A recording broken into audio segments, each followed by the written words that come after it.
Bonjour, je m'appelle Diane, puis aujourd'hui, je vais vous raconter une histoire à petits pas dans l'histoire. Un jour, je me suis promenée dans la forêt et j'ai rencontré un animal. Aimerais-tu deviner de quel animal il s'agit? Je te donne un indice, un premier indice. L'animal avait une fourrure brune. Vous en connaissez des animaux avec une fourrure brune, les amis, à la maison? Oui, c'est vrai, l'ours a une fourrure brune et il habite dans la forêt. Mais ce n'est pas l'animal que j'ai rencontré. Essaie encore. Un loup? Ah oui, vous avez raison, le loup a une fourrure brune. Mais ce n'est pas l'animal que j'ai rencontré. Une marmotte? Ah, ça aurait pu être une marmotte. Mais ce n'est pas la marmotte que j'ai rencontrée. Je vais vous donner un deuxième indice. L'animal que j'ai rencontré a de longues incisives. Les incisives, c'est les dents qu'on a ici en avant. Oui, moi aussi, j'aurais pensé à cet animal-là en premier. Tu m'as dit le lièvre? Oui, c'est vrai, le lièvre ressemble à un lapin et il vit dans la forêt. Mais ce n'est pas l'animal que j'ai rencontré. L'écureuil, c'est vrai que l'écureuil, c'est un rongeur.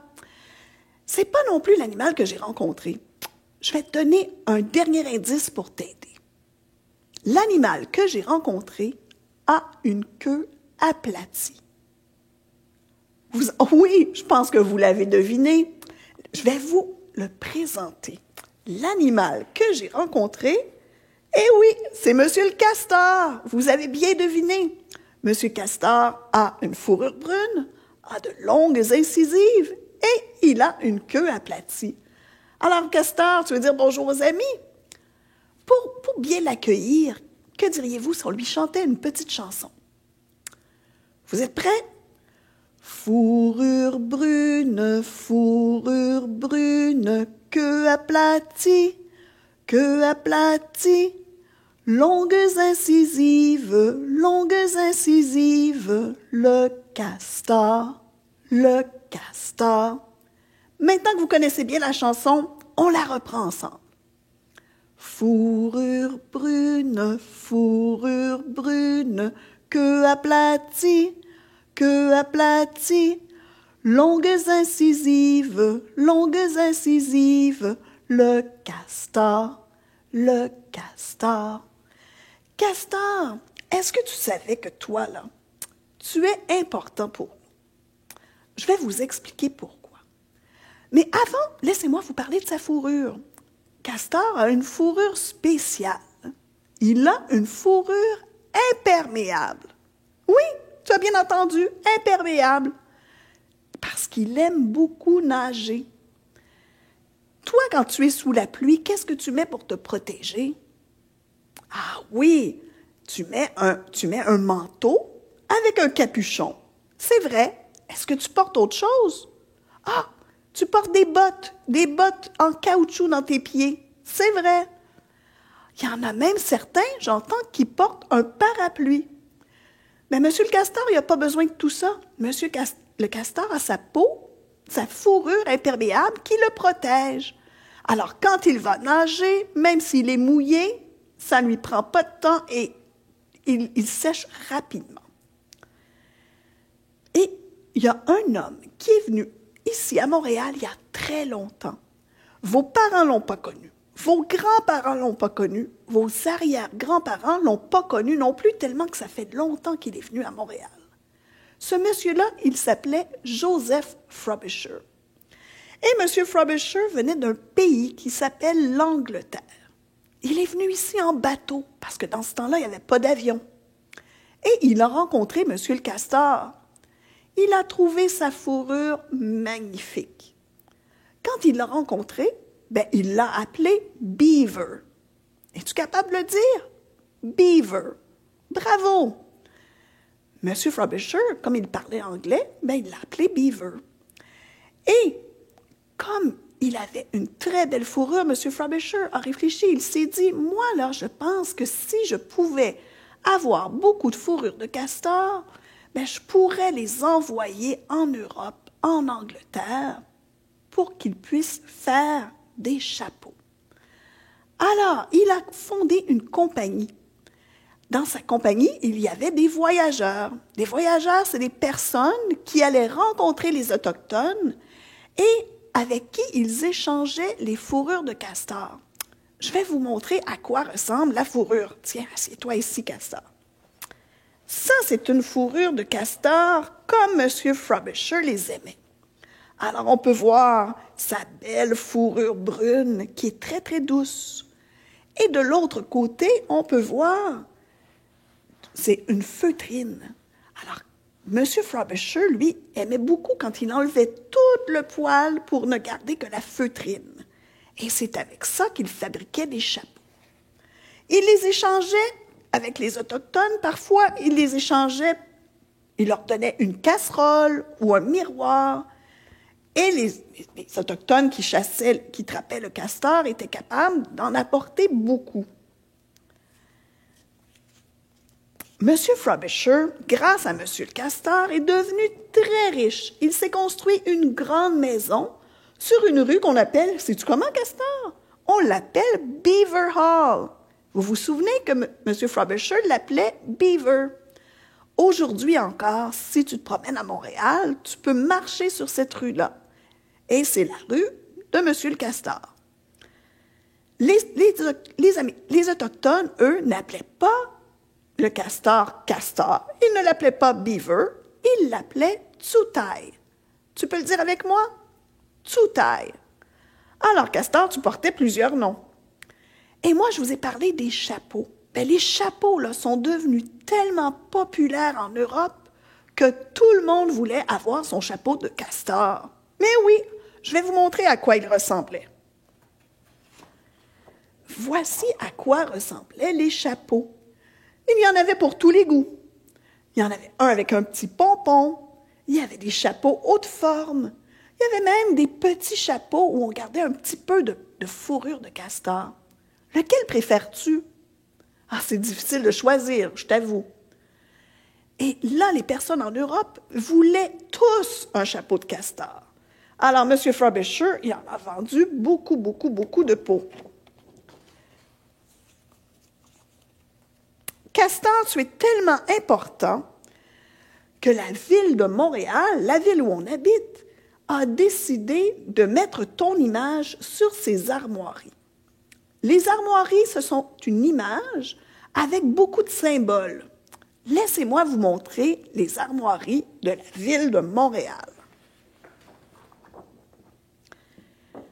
Alors, voici à quoi ressemblent les armoiries de la ville de Montréal. Et comme vous pouvez le constater, Castor, il est juste ici en haut avec son morceau de bois. Tu es important, Castor, tu te trouves tout en haut des armoiries. On a mis aussi des plantes et des fleurs. Est-ce que vous reconnaissez cette fleur ici? On l'appelle la fleur de lys. On l'a choisie pour représenter le peuple français qui a fondé la ville de Montréal. Mais il n'était pas tout seul. La rose. La rose représente les Anglais qui étaient ici aussi. Et on a une belle fleur mauve ici qui s'appelle le chardon. Le chardon représente le peuple écossais. Et celui-là, vous le reconnaissez? Oui, c'est vrai, c'est le trèfle. Le trèfle représente le peuple irlandais. Et au centre, vous voyez le bel arbre. Il est tout doré. C'est un pin. Et le pin représente le peuple autochtone. Ces 5 peuples ont fondé notre ville, qui est la ville de Montréal. Et tout autour, vous voyez les belles feuilles? Oui, vous avez raison, ce sont des feuilles d'érable. On en a mis beaucoup, parce qu'on voulait montrer que tous ces peuples-là s'entendaient bien.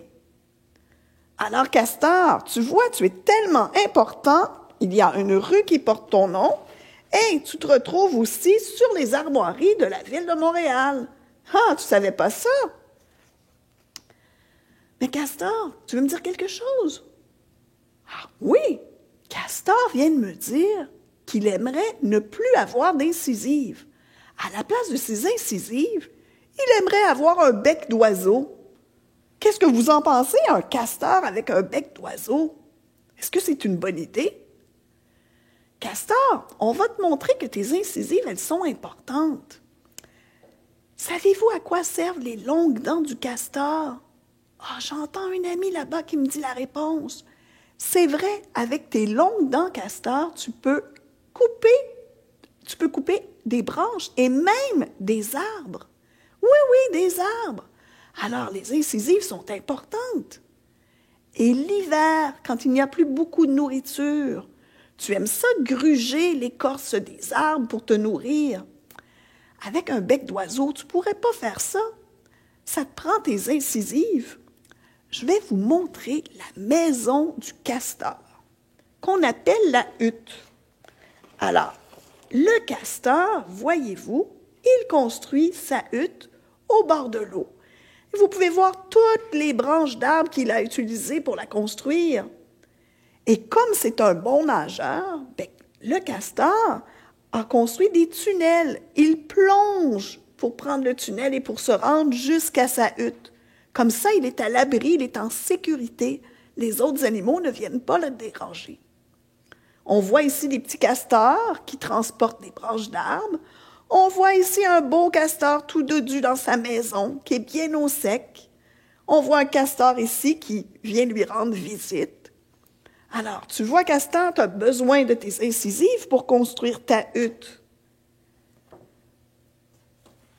Le castor est un véritable ingénieur. Il construit des barrages aussi pour arrêter l'eau. Alors, castor, moi, je te suggère de garder tes incisives. Il est d'accord. On a réussi à le convaincre. Ah, il veut me dire quelque chose. Es-tu bien certain, castor? Castor vient de me dire qu'il aimerait échanger sa queue aplatie pour la queue touffue de l'écureuil. Qu'est-ce que vous en pensez? Est-ce que c'est une bonne idée? Je ne suis pas certaine que ça soit une bonne idée. Je vous ai dit que le castor aimait beaucoup nager. Bien, sa queue lui sert de gouvernail. Il est capable de se diriger grâce à sa queue aplatie. S'il veut tourner, il tourne la queue. Et il peut aller plus vite. Alors, castor, ta queue, elle est importante. Quand il transporte des branches d'arbres, sa queue l'aide à garder l'équilibre. S'il avait une queue touffue, pouf, il tomberait. Alors, sa queue l'aide à ne pas tomber, à garder l'équilibre et à marcher. Et savez-vous aussi à quoi sert la belle queue aplatie du castor? Quand il y a un danger, pour avertir ses amis, le castor tape la queue comme ça. Et ses amis, quand ils entendent ce bruit, ils savent qu'ils doivent se mettre à l'abri. Castor, si tu avais une queue touffue, tu ne pourrais pas faire toutes ces choses. On a réussi à le convaincre de garder sa queue touffue. Il veut me dire autre chose. Tu es bien certain, castor? Castor aimerait avoir une fourrure bleue. Il veut changer de couleur de fourrure. Bleu, es-tu certain? Pourquoi tu as choisi la couleur bleue? Castor pense qu'en ayant une fourrure bleue, il va pouvoir voler dans le ciel comme les oiseaux.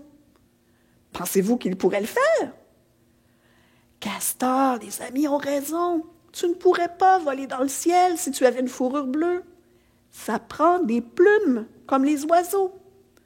Ah, Castor ne le savait pas. Castor vient de me dire que s'il ne peut pas avoir de fourrure bleue, il choisirait une fourrure jaune. Jaune? Mais pourquoi jaune, Castor? Castor me dit qu'avec une fourrure jaune, il pourrait nous éclairer et nous réchauffer comme le soleil. Mais Castor, c'est pas parce que tu aurais une fourrure jaune que tu pourrais être comme le soleil. Le soleil, c'est une boule de feu. Toi, avec une fourrure jaune, tu ne pourrais pas nous éclairer, nous réchauffer. Ah là là, que c'est compliqué. Castor a une autre idée. Castor me dit qu'il aimerait alors avoir une fourrure multicolore. Est-ce que vous en connaissez, des choses multicolores? C'est vrai, les arcs-en-ciel sont multicolores. Est-ce qu'on est capable de nommer des belles choses brunes pour convaincre notre ami le castor de garder sa fourrure brune? Quand on marche dans la forêt, est-ce que vous voyez des choses brunes?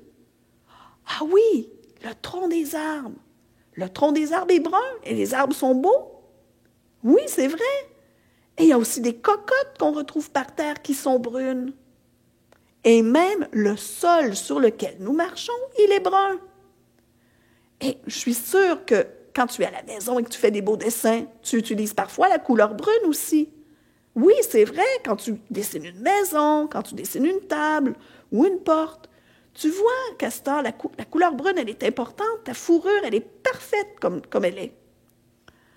Ah, on a réussi à convaincre notre ami le castor de garder sa fourrure brune, sa queue aplatie et ses longues incisives. Castor, j'aimerais te dire une dernière chose. Savais-tu que quand on se promène à Montréal sur le Mont-Royal, le Mont-Royal, c'est une montagne, c'est un endroit où on peut aller faire des pique-niques. L'hiver, on peut aller patiner et on peut aller glisser. Peut-être êtes-vous allé avec vos parents.